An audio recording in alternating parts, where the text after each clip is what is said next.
Hey Josh, thanks so much for joining us. So for those of you who don't know who this fellow is, good friend and client, we've been working together for, I don't know, 6, 7 years now, owns a company called Joshua Tree Experts. And I'm going to let him tell you a little bit more about Joshua Tree as we kick off some of the questions that I have for you about growing a successful lawn care business. First off, tell me, you started as one type of company and you decided to add lawn care services with treatment programs. Along that journey, were there any particular game changers for you as you started growing that part of your business? Well, in 2005, when I launched Joshua Tree, we were strictly a general tree care plant healthcare company.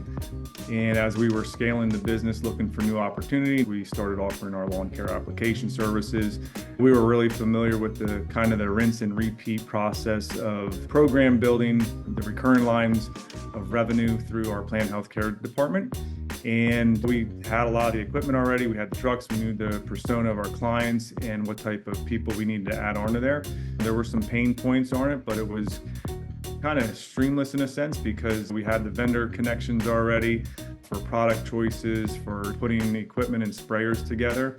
And it really was more of a marketing strategy and building a plan. And when I say a plan, it wasn't like, hey, it's fall time, we're going to launch lawn care applications in spring. We really thought it through for about a year and a half, 2 years before we launched it successfully. What do you feel are some big challenges that you faced with scaling that lawn care side of your business? Are there any strategies or technologies that you employed that helped you to kind of remove those barriers and to grow the way you wanted to? Yeah, you got a lot of options when when you think about offering. Are you doing granular? Are you doing liquid? Are you doing hand spraying? Are you doing a push? Are you doing a ride arm spreader? How are you designing your equipment and your vehicles to be able to handle the routes that you're going to be performing and the products you're going to be putting down? It requires a lot of job material on site. So when you think about going from a warehouse that was harboring a lot of trucks and equipment, we really had to redesign our warehouse where we could hold pallets and pallets of granular fertilizer. And then, when seeding comes in the fall, we're getting pallets and pallets. And, how do we design this property that wasn't really made for lawn care to be able to provide that service and harbor all of those job materials? So that was very different for us. Getting experienced supervisors in place, that's really important. You have a large crew of 15, 20 techs out there, and you need some lead senior techs that really can train new people coming through the door, work with our vendors to make sure that we're offering the best products out there that we can utilize, and really building the program. We started off in 2017, we had a 5-step program, and then we upped it to a 6-step program, and that was a game changer for us. We had these lags at times in our first year or two where we weren't on properties for 60 plus days, and we realized, hey, that's not a good thing. So we offered another program service, another line during that time to get out there and be able to really just do more of a quality control checkup. And that has been, it's been huge for us. There's a few CRMs that are really functional within the green industry. There's really not one that I feel is bulletproof yet. And I wish someone one day will make one that is just great for all lines of services.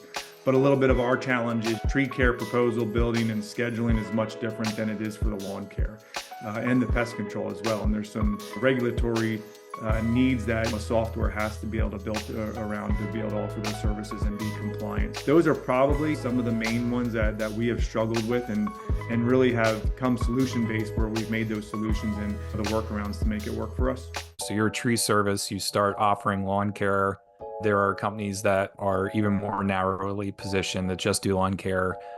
Was something that you started doing or do now as a company to provide some sort of unique value when you're positioned against your competitors?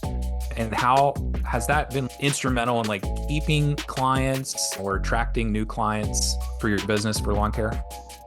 Yeah, I think the branding part, when we were a tree care company, plant health care company, and the name Joshua Tree does not ring lawn care at all. It definitely rings tree care services. So we really put a plan on targeting our current clients because we know that current clients want to do business with someone they like. We knew with the influx of calls we were going to start gaining, through offering the lawn care was a team that we needed to build there. So I think that's a big differentiator because we miss less than 0.5% of our calls. If we're getting 100 calls and we miss one, I'm okay with that. And we can get back to that person very, very quickly. It's crazy that I've been in the industry for like 25 years now that the bar is still so low. Just pick up the phone. It's still happening.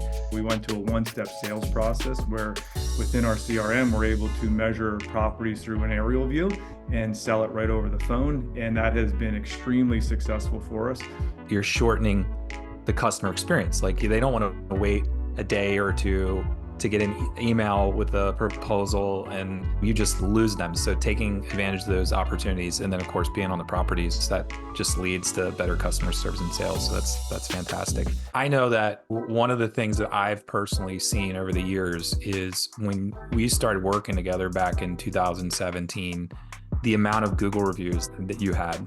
And now you guys have like hundreds of awesome Google reviews. We made a deliberate move together to get feedback from your clients. So I wonder how that feedback that you've gotten from customers has helped you to grow a more successful lawn care organization. Well, it's great to know what you're doing well and what you need to work on. And we do that through a variety of ways of, asking for Google reviews. And we also do that through our client service team that is doing random quality control calls. Retention is really important is that we take 2 new clients from each department and 2 current clients every single day and we call them. Because it opens up a little bit more communication, some more dialogue with the client, and we can kind of feel a little bit more pain points, and we can also kind of understand like really what are we doing really, really well at. So communication, I think, is always big. I look at this business as relationship building and not just one-offs, and I've always felt like that even before we did lawn care services. It also helps your employee retention. When you have happy clients, your employees are really happy about that. And when you have happy employees, they're servicing your client really, really well. I think when you get your team, everyone rowing in the same direction and knowing that client service and satisfaction is really happy, and that's what we want as a company, they're all on board with that. I love that idea of doing these customer feedback campaigns can feel like, oh, we got to wait till we're slow enough. We got to do it over the winter, or now something else happened. So every day you have a culture of getting client feedback and changing what you're doing and addressing issues. Yeah, it's a great internal scorecard too for ourselves that we can communicate with the rest of the company through operations and sales to know really, hey, what are we doing really, really good at? And hey, sometimes it's negative feedback. Nothing's perfect here when you're hitting 250 properties a day. If you're going at 99%, well, guess what? There's 2 or 3 people that aren't happy, and that's normal in our world. It really is. One thing that I would say stop doing is get out behind the desk and go be with your people. Get out there on the sites, be asking them, hey, what do you like about the company? What do you like about your job? What don't you like about the job? I think a lot of managers get very comfortable with sitting behind the desk and not going out and interacting with their team or with the client and getting those probing questions on what's working, what's not working. Most of the year, it's more beautiful out there anyway, so you definitely want to be out there. That's right. Let's talk marketing, my favorite topic. I don't know how much we want to share with them, given the fact that you guys have really grown. So let's paint the picture first. So how much in lawn care were you doing back in 2017, and how much in lawn care do you think that you did last year? We've increased by thousands and thousands of percent since 2017. It's incredible on where we are today and the amount of square footage that we're covering per round. I mean, I think over 55 million square foot per round last year. So, and we're just continuing to grow off of that. So we're really super happy about that. Our marketing is diverse. I've always been diverse since the very first day. We're not putting all of our eggs in one basket. I don't think that's a good idea for marketing. And we do a lot of new technology marketing, and we also do some old school traditional ways. As in trade shows, we believe that they're really healthy for us.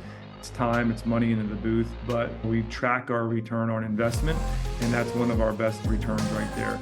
Growing with landscape leadership, and just to put a feather in your cap, has been huge. I always call you guys like the smaller boutique company that is working only in the green industry, which I think is really favorable for everybody, every client of yours. I really do. We do a lot of branding. A lot of companies know of us just by name. They know the logo. We're splashing it all over the place.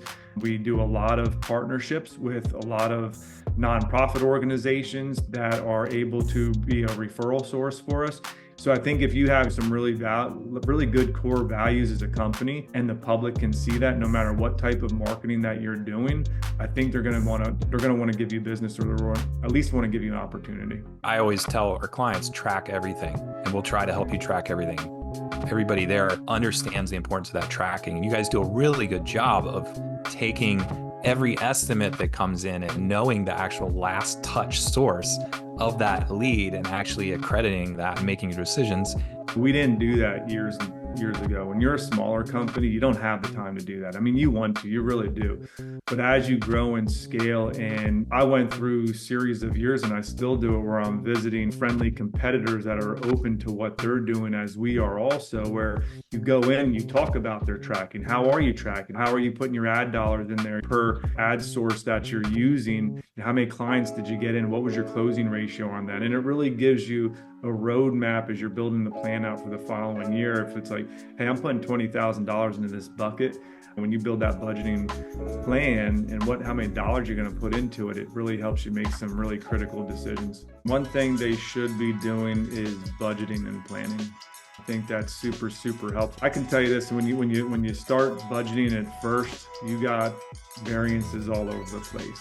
But I will tell you, by year 3, your variances are within 5% or less. And I think it really can help you with your growth strategy on, what departments you're growing in, if you're growing into a new market. It's been very, very helpful for just our whole team, because operations is able to come with you with these numbers. Our finance and controller on the back end is able to critique these numbers, and it takes us about 60 days to complete the budget. And we do it earlier in the season. We actually start talking about budgeting in August, and by October, when early order program is around, we need to have the budget complete. And that's really important, because I know a lot of guys in this industry or companies that are budgeting like by the first of the year. It's like you're missing out on that early order program, and you don't know how much you're going to need to support your growth. So I think that's really, really important. Great. Well, Josh, thanks so much. Appreciated our relationship over the years, and I appreciate you being so willing to share some advice with our audience. So thanks so much. And we wish nothing but continued success for Joshua Tree Experts. Thanks so much.